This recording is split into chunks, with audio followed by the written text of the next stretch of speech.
What's up, you guys? Welcome back to my channel. I know it's been a hot minute and I apologize for that. I literally said I was gonna film this like a month ago and here I am filming this Q&A. We're gonna get deep, we're gonna get in depth with all your questions. And before we get started, I just wanted to say thank you to PDF Element at Wondershare for sponsoring this video. PDF Element is an all-in-one smart PDF editor which offers the easiest way to create, edit, convert, annotate, and sign PDF documents in every device. There's two features that I like to use the most with PDF Element. The first one is to edit. In this instance, I had to fill out a 1040 form. It was super easy to do. As you can see, you can export to anything, Excel, PowerPoint, Pages, whatever you would like. The second feature I like is to be able to edit larger forms. In this instance, I had to do a security analysis of Expedia. An element of my professor's grading was off of professionalism. So as you can see with PDF Element, it is crazy easy to be able to edit your projects and add watermarks and add header and footers as shown. If you're interested in learning more, just go to pdf.wondershare.com and you can look at their tutorials that literally walk you through the different types of features that they offer. And in the description box below, there are free download links that are made available to you if you would like to check them out for free. So yeah, buckle up, make a cup of coffee, and let's do this thing. In the description box, there will be different time slots for every single question. That way, just go down and click on the time frame that you want to watch and listen to any specific questions that you have. First question. Why did you choose the accounting major? I actually didn't major in accounting. I finished my undergrad degree with a BS in business administration, specializing in finance. However, my master's program that I'm in at Portland State, the Masters of Taxation program, it is 100% tax accounting. Actually, I would say tax accounting and law. So yeah, I didn't choose the accounting major at first. It wasn't until going into my senior year of undergrad where I realized that I love accounting. I just didn't like finance. I had no intentions of becoming a financial analyst, an investment banker, or a financial advisor. I had no interest in doing that whatsoever. I thoroughly enjoyed my accounting classes and I specifically wanted to go into tax for corporations. Okay, next question. I need water. Wow. That was wild. Is it okay not knowing anything about accounting and just starting new? I feel like anything in life, like just generically, you're not gonna know everything about something that you're passionate about, but you're just gonna like it, you know? You're gonna have like a little bit of interest in it, but that does not mean you're gonna know everything right off the bat. I mean, I definitely do not know like probably half of the things that I should be knowing right now. I definitely know that I'm behind my peers and I've just been kind of playing catch up, but it's also like, that's like the journey, you know? I know that sounds super cliche, but that's just like the truth. So it's definitely okay not knowing anything like starting accounting. That's how like the process of your career is. You're constantly evolving and constantly learning. Even when you make it to become a CPA, the learning process never stops. And so that's something that is like, I feel like in any aspect of life. Are you in any accounting clubs and organizations? No. Do I wish I would have in my undergrad? Yes, I definitely do wish I did. I had the opportunity to join Beta Alpha Psi and a few accounting clubs at Central, but unfortunately I had to turn them down because I was still in season and the times that they would meet and like the X amount of hours that you had to dedicate your time to the club just didn't fit in with my schedule. I was traveling 1 to 2 times a week because of volleyball, but I definitely see the level up that people have over like people like me or just like their peers in general when they're in these clubs, because Beta Alpha Psi is nationwide. Being that it's nationwide, a lot of the places that I want to intern for or work for actually had like an area on the application explaining like your experience in clubs, your experiences in organizations, and I didn't have that. They literally asked like, are you part of Beta Alpha Psi? And I had to say no. And so I definitely think there is an advantage if you do that, and plus like the networking advantage, like you're talking to professionals and you're being guided by professionals in those organizations. I definitely recommend you doing so in your undergrad. If you were in accounting clubs and organizations, were they able to help you get your internships? If you weren't, how did you get your internships? So I definitely have seen like my peers get recruited because they're in Beta Alpha Psi or in different finance and accounting clubs. So I definitely think that there is an advantage because again, your network is just a lot bigger than ones who are not in the clubs like me. I got my internship. It all started when I had this like change of heart from finance to accounting, and my advisors were just general business advisors. So they're not gonna know as much about the accounting world than accounting specific advisors. Definitely do your research in your college and see who your professors are, who your advisors are, and if there's any accounting specific advisors. So in my case, I had to reach out to a few accounting specific advisors who were also professors, and one of them was my current professor, Jenny. If there's like the slightest chance that she is watching, Jennifer Cravens, you are amazing, and she helped me get to where I am today, and so I owe like everything to her. She helped me. She asked me, what do I want to do? And I was like, I don't like my major. I don't want to become an analyst, a stockbroker, an investment banker, or a advisor. I want to go into accounting. I want to be an accountant. And she was like, okay, what size firm do you want to work for? And I was like small, medium. She's like, why not Big Four? And I was like, no, there's like no way. And she's like, why not? And I was like, because one, I don't have the experience like how all these other people have. Two, I'm behind on my education because I'm making this switch from finance to accounting. And she was like, okay, like not even shook. She was like, okay. And she's like, I'm gonna get you an informational interview with a partner in the Seattle KPMG office. And I was like, what? And she was like, yeah, it's tomorrow. And I was like, okay. The next day I meet with him and I'm like literally sitting with a partner, just casually, you know?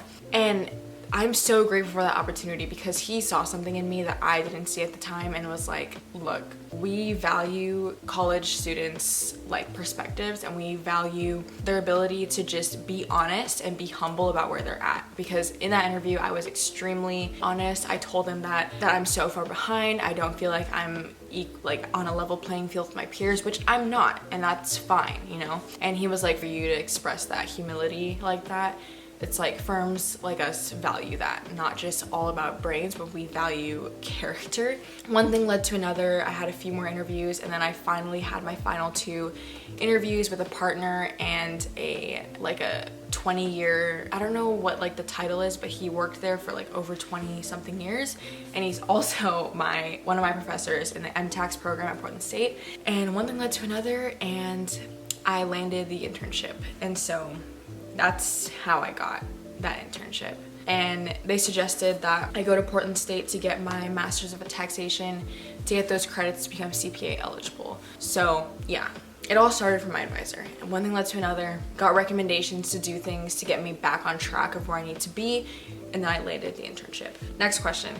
In your classes / internships, was there a good balance between men and women? Also diversity. So in my classes, I would say it's pretty even. I would say it's like 50-50 amongst men and women. As far as like KPMG, before I had my interviews, I did a lot of research about KPMG, like extensive research. I would read about like 50 different publications or articles about KPMG. I obviously knew who KPMG was. It's the 4th largest accounting firm in the world. Okay. So what is beyond that surface level knowledge? And so I really wanted to look into like the ratings amongst like Fortune 100, just like huge publishing companies that like publicize things for the public to know. I just said public and publicize like so many times right now. Hold on. That's like something that I looked up, like the ratio of men to women. It's roughly a little under half, which I think is showing improvement in the corporate world, because the saying it's a man's world is definitely true in the corporate industry. They were ranked in the Fortune 100 that they were like one of the top 10 most inclusive and diverse companies. And so that's super important to me. You know, coming from a small island and then moving to the mainland, I was a huge culture shock, and I'm considered a minority here. And so that is super important to me going into a company. It's like, what do they value? Do they value diversity? Do they even talk about diversity? And so I just wanted to dive deeper beyond that and see, you know, what kind of proof they had over that. Statistics are good. If you're looking at an internship or a company that you want to work for, definitely look at statistics, because it will show you the plain numbers like just right in sight of what you need to know. Next question, how hard was it to get your internship? Any tips as well? It was difficult. I'd say it's more like nerve-wracking more than like legit difficult. I went through a series of interviews. I think I had 3 total. I feel like I did prepare, but I didn't prepare like to the extent where it was like bothering me, where it was like keeping me up at night. And so just making sure that you can tie your personal values into your experiences that you put on your resume. The things that you put on your resume, make sure they actually have meaning, because I know a lot of people, because I used to be like this, I used to just put down like the jobs I had and then the time, like the littlest things that I had to do for the job that honestly weren't really relevant to my end goal of landing an internship or a job. And so the things that you put down, like the tasks that you put down that you have to do in each job, make sure that you can talk about it like ASAP, because they're gonna ask you about it. And that's exactly what they did. They asked me about this situation. They asked me about if there was any problems when doing this task that I put on. And so I feel like I was very prepared, and like I also put things down that I could remember vividly me doing and examples of me doing. So making sure that you can talk about your experiences like on the fly. And another thing is relating those experiences to your core values and flipping it around and tying it into their core values, because they want to see how well you can relate to them and how well you can kind of fit into their company. And another thing, just being yourself. I remember my interviews, I was so nervous, but then like 2 minutes in, I really started to just like relax a little, like physically and mentally just relax. And it was just like I was having a conversation with them. And that's what they want. They want you to be able to like just converse with them rather than, you know, answering questions. They want to be able to relate to you. Next question, were you able to graduate in 4 years? How many units did you take per semester? So I graduated my undergrad in 4 years, but for accountants, I know in Washington and Oregon, like the board of CPAs, you need to have a 5th year of schooling. So you have to have a bachelor's degree under your belt, which is 4 years of undergrad, and then you have to have a 5th year. And so in my case, I took that opportunity to get my master's degree, and that's something that KPMG recommended as well. So yeah, definitely take that into consideration when wanting to become an accountant, because I know that's like a huge like turnoff for a lot of people, finishing their undergrad and then having to go back to school. How many units do you take per semester? So I was on a quarterly schedule, and being that I was a student athlete, I wouldn't take more than 18 credits per quarter. And for some that's like average, or for some that's not a lot, but the most credits I've taken is 18. I usually take around like 15 to 16. Right now I'm taking 20 credits because I am not an athlete anymore and I don't have a job. So I really have the time to just focus 100% on school. And that's why I haven't been posting a lot, because I literally don't have time. Look at this to-do list. That has 17 items by Sunday. Next question, when do you start your internship? I start my internship January of 2021, hopefully, if COVID decides to relax a little and I can actually get into the office. What made you choose Portland State for grad school? I chose Portland State because 1, I was kind of already looking at it, and 2, KPMG recommended that I do that, being that one of their seniors is a professor at Portland State currently, and he is like, I have his class like in the future, so they really recommended that I do that, and it's like the perfect amount of credits that I need to fulfill to be able to satisfy the CPA requirement. Fun fact, if I didn't get recruited or like play college volleyball, Portland State was actually my #1 choice, because I was living in Oregon before I moved to Washington for school, and I always loved the city life, and so it's just like kind of weird that everything kind of came back in full circle for me, and now I'm at like my #1 pick school. So that's pretty cool. Next question, when will you be able to sit for the CPA exam?